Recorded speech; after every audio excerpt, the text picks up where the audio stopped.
Pernahkah kalian kepikiran bahwa setelah lulus dari bangku kuliah, ilmu yang kalian punya itu tidak akan melekat di otak kalian atau dalam artian berada pada level itu-itu aja? Dan aku, Dwi Rahmina, lulusan sarjana geografi, dan inilah kehidupanku setelah lulus dari kuliah.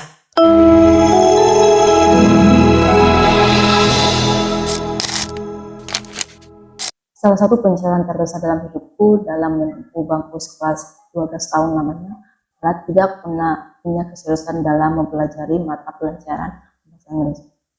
Dan alhasil ketika aku lulus dari bangku sekolah memasuki fase kuliah, aku makin sadar bahwa ternyata bahasa Inggris itu sangat penting itu dalam kehidupan kita. Karena dari banyak informasi yang secara lengkap, rata-rata itu kan kita tahu banyak bersumber dari bahasa asing, dalam hal ini bahasa Inggris. Nah, hari ini adalah hari pertama saya untuk memulai belajar kembali bahasa Inggris, baik dalam hal struktur, grammar, ataupun pengucapan kata yang benar dan pronunciation-nya. Dan inilah 15 menit belajar. Karena hari ini adalah hari untuk belajar kembali bahasa Inggris, dan aku akan memulainya dalam waktu selama 5-10 menit dengan menggunakan kamus legend dari kakakku yang dibeli pada tahun 2010, dan legend yang belajar menurut aku dengan ini sama juga YouTube channel.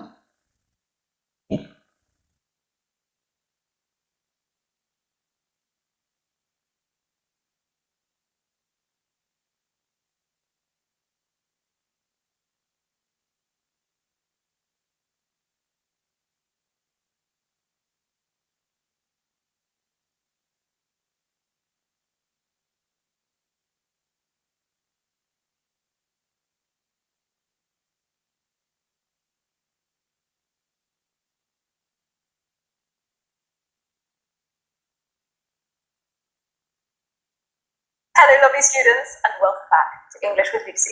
Do you think you're good at grammar?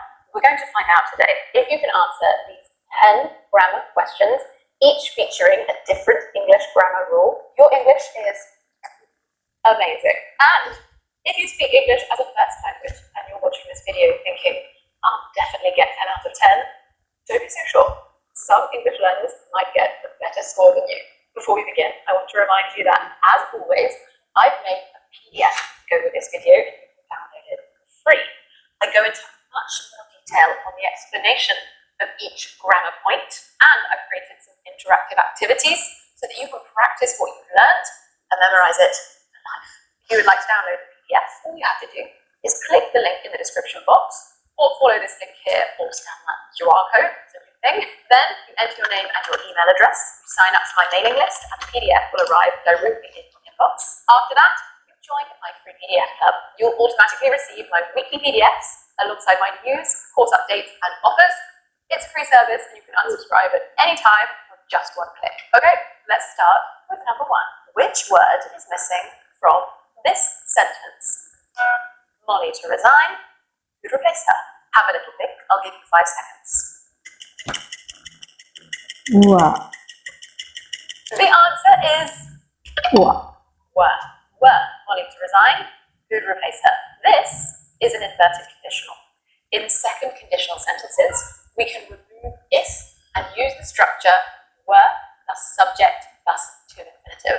And this makes the sentence more formal. I really like the way inverted conditionals sound. There are other ways to write this. I've included them in the PDF. Okay, question 2. Where is the mistake in this sentence? Tim or myself will lead the meeting today. I'll give you 5 seconds. Myself. The answer is myself. This is a very common mistake you will come across native speakers making this mistake. My husband does it sometimes. Imagine how embarrassing that is for me. I'm just kidding. He could say would have and could have, and I'd still love him. The correct version would be Tim or I will lead the meeting today. Remember, we use reflexive pronouns like myself as sentence when the subject and the object refer to the same person or thing. That's the key. In our example sentence, we need a subject pronoun, I. This is such a common mistake among English speakers that it might even become correct in the future. Let's look at question 3. Join these sentences together using the words not only and but.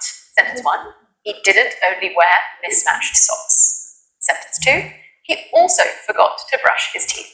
I'll give you 5 seconds. Not only. The answer is, not only did he wear mismatched socks, but he also forgot to brush his teeth. Did you get that? That's an inversion with a negative adverbial. We put the adverbial at the beginning and switch the normal order of the subject and auxiliary verb. He forgot to brush his teeth. Did you get that?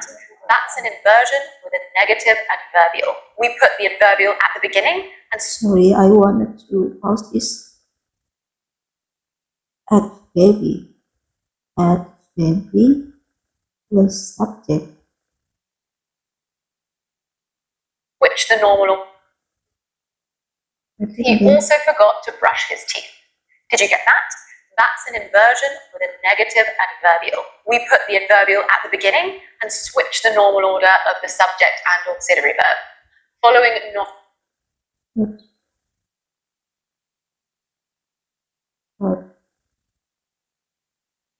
Which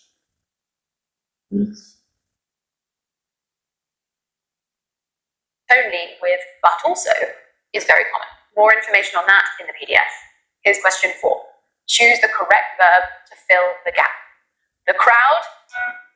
Saya jenuh dengan meja rias saya yang berantakan setiap hari. Saya bertanya kepada ChatGPT. The crowd getting restless. Should it be is or are? The crowd is. The crowd are. Both. Give you some thinking time. Is and are. The answer is both. In British English, crowd is a collective noun, and collective nouns refer to a group of people or things as one. In British English, we often treat nouns as singular or plural. So in our example sentence, is and are both work. In American English, people generally treat collective nouns as singular, so they would be more likely to use is in our sentence. Okay, question 5. Choose lay or lie to complete the sentences. Sentence 1. Every evening, I like to in my hammock and look at the stars. I like 2. to Please the dress on the bed. I'll give you 5 seconds. lie. The answers? Number 1. Every Lie. evening, I like to lie in my hammock and look at the stars. Please lay the dress on the bed. Did you get that one? Lay and lie are tricky for everyone, including me. I have to think about it sometimes. Lay means to put something in a flat position, often gently. It should be followed by an object, which in our example sentence was the dress. Lie means to be in or get yourself into a flat position. It doesn't need an object. Okay, we're halfway through the lesson. How many of the questions have you got right so far? Is anyone sporting a 5 out of 5? Let's see what happens with question 6. How would you complete this sentence? It was a historic day for the country. Is it a or an? What? It was a historic. Okay, the answer. And some people are going to have something to say about this. Both are fine. Let me explain. You've probably been taught the rule to use a before consonant sounds and an before vowel sounds. Historic starts with the consonant sound h, and yes, people usually say a historic, but quite a lot of people say an historic. You can choose which is easier for you to say based on your own pronunciation, particularly if you have an accent that tends to drop the H, an historic. Certain accents do drop the sound at the beginning of words. Then it would make a lot of sense to say an historic. In writing, I would go for a historic. Okay, let's look at question 7. Which sentence is correct? The first.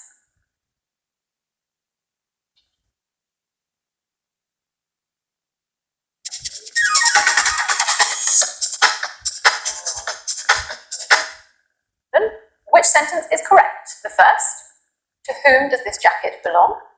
Or the second, who does this jacket belong to? I'll give you 5 seconds.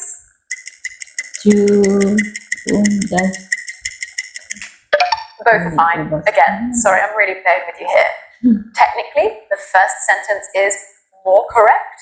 When we have a preposition like to, we should use whom in a relative clause. And these words should go at the beginning of the clause. But this is very formal, and you won't hear it used very often in modern spoken English, or written English, really. It's much more common to say, who does this jacket belong to? All right, question 8. Which word can you add to show that this is a habit? Our neighbor play heavy metal all night long. This is a toughie. Have 5 seconds. Will. Our neighbor will play heavy. The answer is will. Our neighbor will play heavy metal all night long. Yeah, will doesn't just refer to the future. We can use it to talk about habits, either a general habit, or if you emphasize will, it can be an annoying habit. Our neighbor will play heavy metal all night long. Okay, question 9. Which sentence is correct? Number 1, it took me a long time to get the flu over. Or number 2, it took me a long time to get over the flu. Have your seconds. Time to get the flu. It can be an annoying habit. Our neighbor will play heavy metal all night long. Okay, question 9. Which sentence is correct? Number 1, it took me a long time to get the flu over.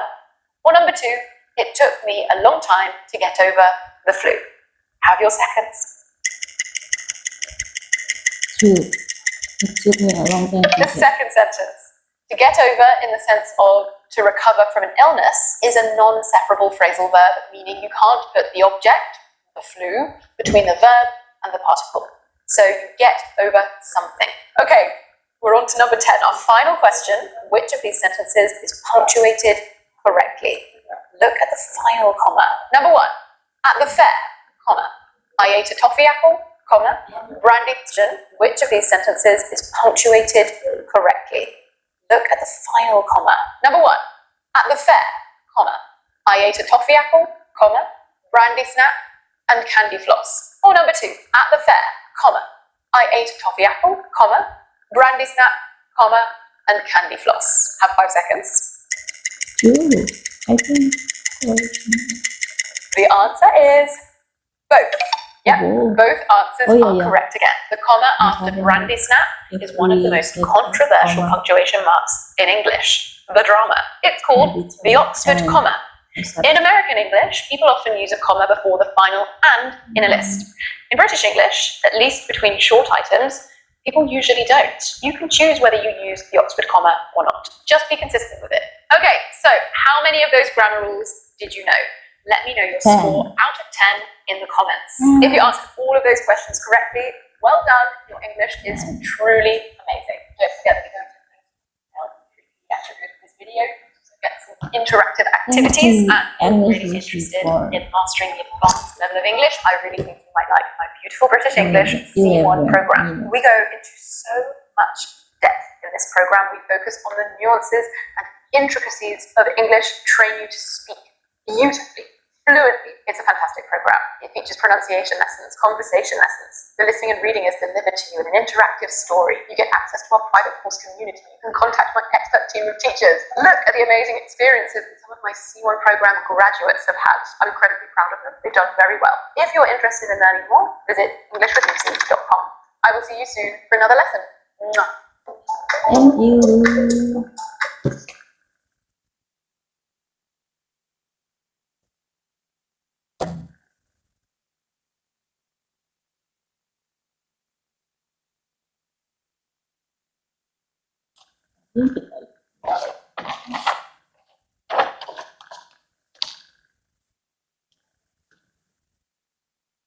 Jadi kan 2 menit. Terima kasih.